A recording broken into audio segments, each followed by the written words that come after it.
Welcome to my little corner of the world, folks. It's great having you here. I am really excited today. This is one of my favorite bands, as I have been here in the Atlanta metro for many years now, actually decades.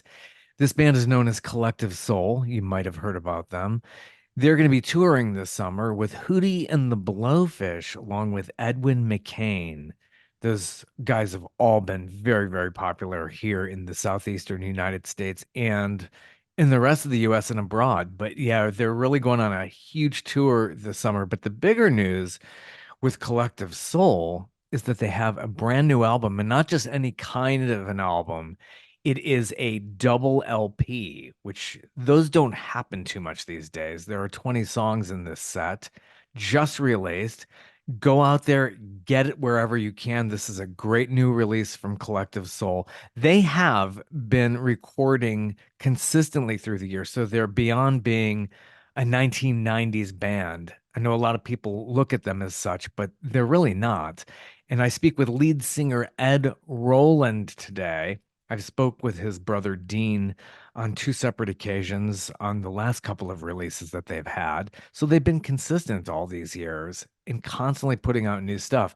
And that's what's so fascinating with Ed. He is a lyric machine. He's the one who has the ideas for these songs, puts them together, and works so well with this band. And the end result is absolutely remarkable. This is a wonderful new release. You got to go out there and get it. The new single called Mother's Love is just rocking beyond anybody's imagination. Brian Ray from Paul McCartney's band helps out on this track. And they've got other guests on this album. Mickey Thomas from Starship is also part of this project, and so many others. This is just really, really great. And what was so great about them putting this together is they did this at Elvis's Palm Springs estate out there in California, and it's pretty much captured in time from 1977, from the last year that Elvis was on this earth and had been in that house, and he recorded himself there. So they got the Elvis vibe going there, and there's a lot of great tributes on this as far as the stylings go on this release. So yeah, Mother's Love is just a total rocker, has a great edge to it. Only one track was done elsewhere that was done at the Ryman Auditorium, an ode to Bob Dylan called Bob Dylan, Where Are You Today? Well, he's still around as far as I know, and as I'm recording this. Some other tracks there are kind of a tribute to Elton John, who Ed had recorded with back in the day. Bluer Than Blue is one of the tracks, Not the Same. In Sister and Mary, tribute to Elton John and the Beatles. Those tracks kind of are attributed to that. So who wasn't inspired by the Beatles? But yeah, we're a couple of degrees of separation to Sir Paul McCartney here with this release, having Brian Ray on here. And Brian has been in Paul's band, gosh, for decades now. If you have seen Paul in concert, Brian is a huge part of that. The story goes is that Brian has a house out there in Palm Springs. You could hear this in the conversation with Ed as he goes on about the story about how he got Brian involved in this project as well as Mickey Thomas. So he's got a certain knack for getting people in there. I should say it's Jefferson Starship. I always knew them as just Starship because I'm pretty much from the 80s, but Mickey Thomas and Peter Stroud, who is also known as Sheryl Crow's band leader. And Peter is really instrumental in this. Ed pretty much stayed at Elvis's estate during the recording of this with his co-producer, Sean, and they just really gel here big time. So really enjoy this new release. Go out there, get it. CollectiveSoul.com. I'll have it up there if you're watching on YouTube, the URL for Collective Soul and so much other stuff there. Over and Out, we talk about. This is the album's closer. Great track. Very, very personal. And get a little bit into him touring with Hootie and the Blowfish, Edwin McCain, out there all summer. They're coming to a town near you. This looks like a pretty extensive tour that they're embarking on. And great 20 song set. You're going to hear a lot of these new songs in concert, along with those classics known as heavy December's. December is probably my favorite collective soul track. And the world I know is incredibly mesmerizing. Great video along with that as well. We don't really talk about that so much about with the video, but they've had some other great recent albums too. Vibrating is a really, really good album. Go out there, collectivesoul.com can get you access to a lot of material that you probably didn't even know existed. They are just so wonderful, so prolific, and really, really enjoy our conversation as we get into this. Also, hey, today is May 20th.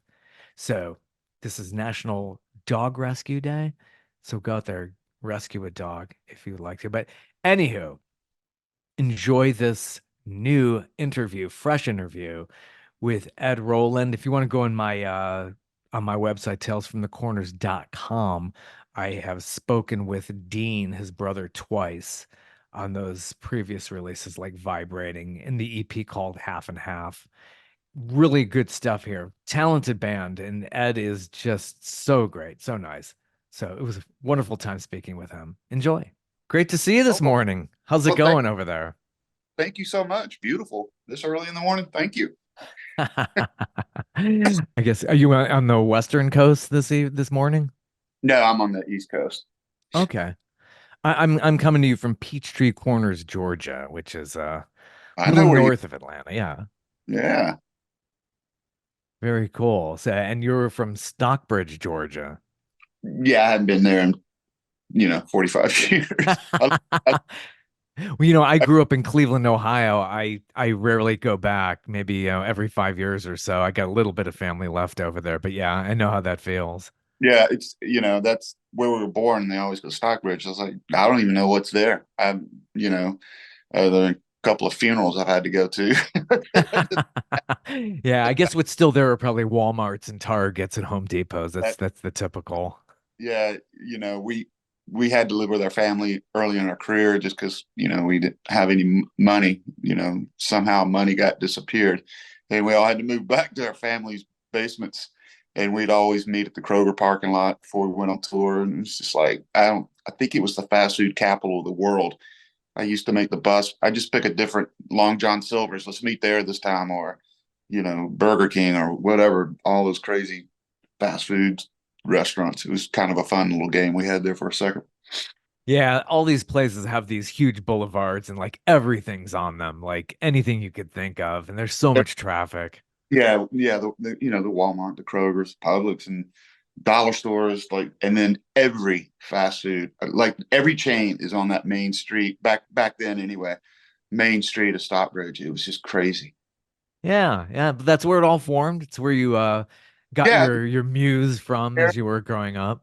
yeah. We grew up there, and I worked at the studio, Reel to Reel Studios, there for, I guess, right at 10 years. I guess I was an engineer there, kind of learned my chops. Yeah, a lot of talent came out of here from Atlanta. When I came from Cleveland, I was like, yeah, this is rock and roll capital of the world. I grew up near Eric Carmen, who just passed away.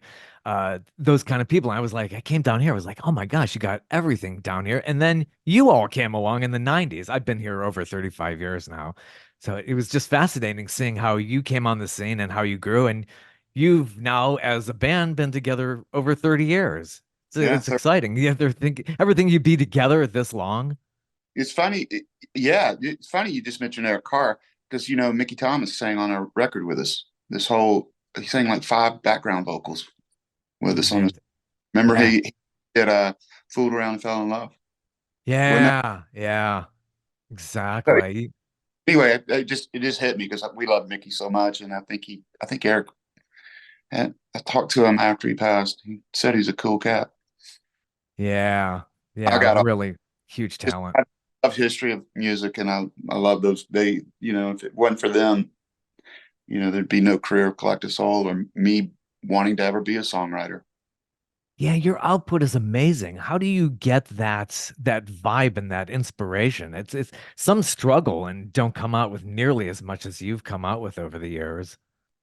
I think it's just I'm at peace with what I wanted to do as a kid at 14, And they used to say, you have your whole life to write that first record, and the second one, there's so much pressure. I was like, Yeah. what pressure? I actually can afford a Honda Civic now and get my own apartment. I'm a girlfriend. I can live my life myself and focus strictly on songs. And that's just a part of what I am as Ed. I have to have a guitar, a piano around me at all times, and I just noodle all day long. And somehow something comes out of it. I don't know how or why, but it does. And I'm not one of those cats that wakes up at 9 in the morning, has a cup of coffee, and go, "Oh, I'm gonna go write a song." I just let it flow, man. And it just I don't I don't know the secret to it, because if I did, I would have done it 10 years earlier than wait till I was in my 30s. So it just hits you. Do you run off and just like have a notebook? Are you old school that way? Just scribble Yeah. things down or just put stuff on the iPhone? Yeah, I'm very analog. I have pencils. You see my pencils right here, all my Oh, pencils, wow. and notebooks everywhere. And that's just I just never got into the computer thing. I just like analog. Yeah, it's you're more in touch with it. And I've noticed that with Springsteen. He's just like got notebooks all over the place. I'm sure that stuff's gonna be auctioned one day. You feel the flow when you're writing it. Typing it feels it doesn't have the same spirituality to me. When I'm writing it, I'm literally looking at it and feeling it because it's flowing through me with through a pencil. I know that sounds crazy or wacky, but it's true. Hmm. Are you a big reader? Did you get into like reading lots of poems or novels? Is that what's inspirationally comes to you as a lyricist? Yeah. Rilke's one of my favorite poets. I read a lot of that. And Bukowski, I read a lot early on. I go back to them every once in a while. Yes, I read a lot. Some are. I've really gotten into history lately. I go into sections. I think, sometimes it's those I call them airplane books because they're easy to read and they're fun to read. Because you can read them on a flight from Atlanta to LA and LA to Atlanta back. You got a book done. Um, so yeah, it just depends what mood I'm in. But yeah, I read a lot. Yeah, and that what lends itself to you having a double album out now. And you've wanted to do a double album for a while, it looks like. I was reading in the past you had management said, "Hey, back off the whole double album idea." But I love double albums. Goodbye Yellow Brick Road is the first one that I could really think of that comes to mind. It's like, oh, this is amazing. Yeah. You open this thing up, it's got illustration. Yeah, you had that was my first one, and then I started backing up in pop culture because I was kind of late bloomer. And then you had Exile on Main Street, White Album, Frampton Comes Alive, Ugh, you know, fun. Anytime I saw a double album, I felt like I was getting a good deal back in the day. Now people's attention span's so low, it was kind of dangerous to sit there and go, they gotta you think they're really gonna listen to 20 songs? And I was like, I don't I hope so, but it's not why I'm doing it. I'm doing it because we have the material and we feel great about it. And the band, as a kid, like you said, when I became an artist, I really dreamed one day that I'd have a double album, like Goodbye Yellow Brick Road, with different flavors of music genre. You of course have the rock and roll, but we played around a little bit, piano ballads and things like that. It was just a fun exercise in the creative process, not only for me as a songwriter, but for us as a band. yeah, Toppin is amazing. I don't know how he does it too, but he just concentrates on lyrics and supplies them to Elton, who you had once worked with. What was that experience like? Well, he's my pop musical hero, and he lived in Atlanta, as Oh yeah. right right up the street from where you are. Excuse me. Getting to know him, it's dangerous sometimes to meet your heroes, but what I tell all the time, we all know his background in his music. We all love his music, but his influence on what he's done outside of music, he's such a good hearted human being and he gives back. He's very knowledgeable in modern day music. He keeps abreast of all the new artists and is so supportive of those artists. He was extremely supportive of us, and it's it was it's kind of my reward of being in music. And you meet your musical hero, and he's even better than you could ever imagine as a Yeah. human being. So true, so true. And we were so lucky to have him here in the Atlanta area. He used that as a base when he was touring like crazy and constantly recording. His output's amazing as well. Your new album, Here to Eternity, where does that title come from? Well, we recorded at Elvis's house in Palm Springs. When Elvis passed, he had two homes he owned. Of course, everybody knows Graceland, but he had they called it the Elvis Presley Estate in Palm Springs. So we met the people that owned it, and it had been nothing had been done to it since Elvis died. There was no furniture or anything in there, and they were trying to figure out what to do with it. And I was like, well, can we come in here for a month and do a record? And it still had the acoustical tile that RCA paid for Elvis. You could see I knew the spot where Elvis sang. He spent his last Thanksgiving, Christmas, birthday, and he recorded his last three gospel records in that house. So we staged it, brought furniture in, and just had a great time. And I lived in Elvis's bedroom. Our Sean Grove, our producer engineer, lived in Priscilla's bedroom, and we set the control room up in Lisa Marie's bedroom, and then we had all the instrumentation in the main big room next to the pool. And the boys stayed in Burt Lancaster's house. It was Burt Lancaster's house, Oh, so they stayed over there. And I was like, Burt Lancaster, Frank Sinatra, Frank Sinatra's everywhere in Palm Springs. It's like Here to Eternity. The movie was From Here perfect. to like Here to Eternity. That sounds just right for us, and it came that way. Oh, Burt Lancaster goes way back. See him on TCM all the time, those Yeah, movies. Just like kids wouldn't even know anything about I that know. these days. When I've been doing interviews and they're younger, I was like, Burt Lancaster, and they're like, huh? What? Who? Okay, whatever. And tough even getting kids to know about Elvis. I remember the day Elvis died. This guy came out of an El Camino straight out of the 70s and told us the king is dead. I couldn't believe it. But that vibe must have really inspired you to just create in that house. And even It did. a recording was done in his bedroom. Well, one song was, but in his main big room. And then, yeah, I came in with like 10 or 12 songs, and we were there. We were to be there for 29 days. And so I presented the first 10 songs to the guys, and we recorded them in 4 days. I was like, well, we still got 3 weeks to go here, fellas. Why don't y'all take a long weekend? And I set up shop in Elvis's party rooms, a big checkerboard room, and I had brought out about 100 LPs. That's how I listen to music. I'm still vinyl. I'll stream if necessary, but when I'm home, I only listen to vinyl. And I sat there for 4 days and wrote 10 more songs. And then they came in and recorded them in 5 days. I was like, y'all are wearing me out, guys. I need a break. That's all the songs you're going to get on this turn. Wow. What kind of recording equipment could you get in a place like that? Is it set up studio wise? Were you able to get good recording? And then the mixing had to be probably a tricky process too, I would imagine. No, the recording's easy nowadays with today's technology. It was just, a half rack and mics. And we set Johnny, our drummer, up. We horseshoe around, and, we do three. Once we learn the arrangement and what everybody wants to do and the vibe we're going for, we do a three, no more than 5 takes, and it's done. We just, we're old school. And the mixing we didn't do there.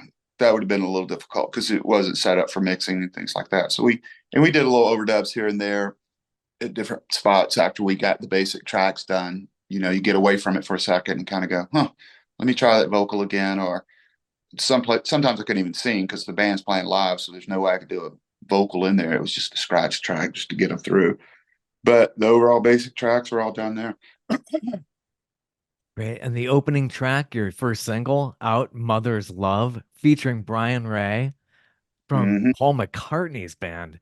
He was Mm-hmm. nearby. That sounds like just happenstance. Like, hey man, come on over, lure him Well, in with some food and get going. that's exactly what I did. I've met him a couple of times, Paul and all of those guys, just on the road, and I didn't know he lived there. And literally, he walked into a restaurant, and I was like, Brian, and he's like, "Do I know you?" I was like, "Yeah, Ed from Collectors." Kind of reader. How does that happen? That's I was like, Kismet.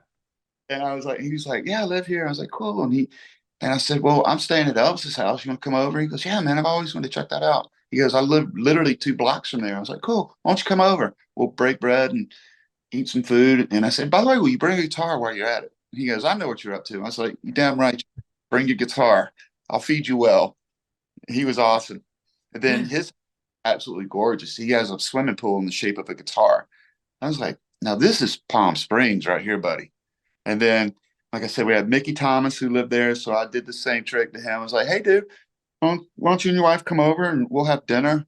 And I had him sit there at 1 o'clock in the morning singing background vocals on about 5 songs. Had the best time. Then I brought out um, Peter Stroud from Sheryl Crow's band, Yeah. band director. He lives in Atlanta. So when I did the second 10 songs, I knew the guys were excited because we truly finished a record. But I really thought, man, this is a special moment in time. They're on fire. Let's get this done. So I called Peter. I said, I want to surprise the boys. When they come back in, I want you to be here. Because he helps us a lot, records with us a lot. He's like, honorary member of the band. So they showed up in the room and Peter's there. It kind of lit a fire under my, I knew I had him then to get at least 10 more. Oh, incredible, incredible stuff there. Yeah, Peter Stroud from Sheryl Crow's band has just done amazing stuff. But yeah, just really wonderful. You're going to take this stuff all out on the road. So you must be excited about that. I remember meeting Edwin McCain, who's going to be with you on the road as well, and then Hootie and the Blowfish. So you've done these kind of bills before where you're with other acts and traveling pretty nice venues too, and coming here in the Atlanta area to Ameris Bank Amphitheater. Yeah. The cool thing about this tour is we've all known each other before we're all signed and we all ended up on the same label. And our demeanor is very similar, Southern boys, no egos, just out there to feel blessed that we get to do what we want to do 30 years later. And that goes with from Edwin to the four boys and Hootie. Um, we just have a good time with each other, like I said. And I just think it's a good package, and people will walk away going, "Man, that was fun." That's what you wanted to walk away going, "Man, that was fun." Yeah, it's inspiring to see all of you you creating new stuff. You're not just like just doing this Vegasy review greatest hits thing. Of course, they No, want to hear the big stuff, but it's great that you're still producing. You're still active, and that's very inspiring to see that. well, thank you, and it's very inspiring for us. I don't think we'd still be a band if I had to call the guys and go, "Okay, here we're doing Shine Heavy World December." They'd look at me and go, "I don't know." And we got to do something to keep us inspired too. And we're very grateful for those songs. Don't get me wrong, we play those songs, and each night I just in my heart just go thank you, because if it wasn't for those songs, we wouldn't still be able to do what we do with new material. And Hmm. that's an extension of who we are, what we are. We're not going to rest. I mean, we already have another record. We have two more records already done. One we want to put out Thanksgiving on Record Store Day, and then the piano orchestration record we'll release next year. So we're still moving. Oh, that's awesome to hear that. It really is. So when you put together a set list, how do you do that, or is it the band as a I, I democracy do it? I do it because I have to know the flow. I mean, if I left it up to them, we'd be all over the place. They don't understand there has to be a flow. They just want the whole time. I'm like, dude, we got to bring it down a little bit. Let them catch their breath, and also let me catch my breath. 60 years old, acting like I'm 24 up there. It's starting to hurt a little bit, or at least, you know, catch take one knee to catch my breath. So I do try to interact to where you do want to present the new songs, but you don't want to do it in a way to where it's just all that. So I think we do a good job, or I do a good job of intertwining the new and the songs that got the people there in the first place. Yeah, do you put more of the classics towards the end, or do you think people just kind of like, okay, yeah, we're waiting for the encore? Do you feel the vibe coming from the audience? Or if you do something new, you're hoping you're going to get this great reaction with the new material. Well, the first thing you do is you play the new songs first because everybody's excited. They don't even care. And they probably are sitting there thinking, what record's that off of? And it's not even out yet. And that way they're not taking a pee break, at the Right, beginning. right.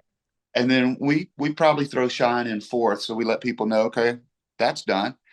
And that's not all you got. So, and then you start intertwining it from that point on, maybe one or two more new ones. But you throw them in between World, December, Better Now, River, but we don't do encores. We Oh, stopped that a decade ago. I thought that was cheating the people because you walk off stage, you're going to come back. You're waiting 2 minutes or however long you want to feed your ego back there for them to clap. I was like, we don't do them anymore. We just play till we're done. oh, wow. I didn't know that. Wow. Now I've got to go see y'all at the, I keep missing y'all. I'm always at like other concerts. I'm going to see the Stones here in June. But yeah, Ameris is not too far from me, so I got to get out there and see it. It's You just bet. You better get yeah. out there. Been doing it. Yeah. You've been living here for 30 years and you haven't seen us. Shame on you. I know. I feel terrible every time. It's either I'm out of town or I've just, other projects going on. So yeah, I have no excuse this year. Absolutely. And Right. maybe You're in, even if I'm up you're in in Cleveland. time out here soon. Yeah, yeah. Very good. Great new tracks on here. I just love it. It's just really good stuff. This song called Over and Out, that's your closer. And it's Mm. about, your life, probably sounds kind of somewhat personal. That sounds very interesting. I wrote it. It was, well, I guess now 2 years ago. It was my niece, the first kid in the family to go off to college. And she had lost her mother to breast cancer, my sister-in-law, 2 years earlier. So Zach, my brother-in-law, was just having a hard time. They were doing their graduation party, and he just went in. He said, "Just walk with me," and just went into a room. And he goes, it's just time for her to move on." And he was just bawling. Then I had another friend whose daughter was leaving for college. Literally the next day, calling me bawling, just going, "My daughter's going away." And so just that night, I just said, "I got to write about this." So it's about, you know, these two gentlemen who are dear to me, watching their girls grow up and go away, but Yeah. never go away, but just physically move out of the house. They never go away emotionally and all of that. But it was just very caught me at the right time. Yeah, it's a really weird feeling when your kid first goes away to school and just that moment, they're gonna come back. But I'm just like, gosh, I'm balling all the way from South Carolina to here that day. It was like, a few years back, but I was like, wow, that's just a really strange feeling. Right.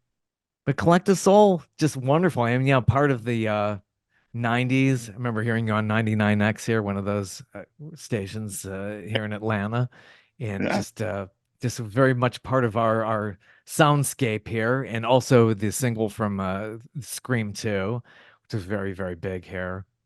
So just wonderful music. Wonderful. Absolutely. And just I definitely hope to see you on the road very soon. Well, you can see us up the road. Come on out. Definitely. All right. Well, thank you so much for stopping by. And here it is. It's called Here to Eternity, new double album from Collective Soul. And are you going to do some re-releases of your classics now that you have this 30th anniversary this year? Yeah, we started that a couple of years ago. We re-released them on vinyl. Like I said, I'm a vinyl head, so vinyl means a lot to me. Means a lot. Beautiful. Absolutely. Well, take care. Have a good one. And thanks for stopping by. Thank you so much. Take care. Have a good one. Bye-bye.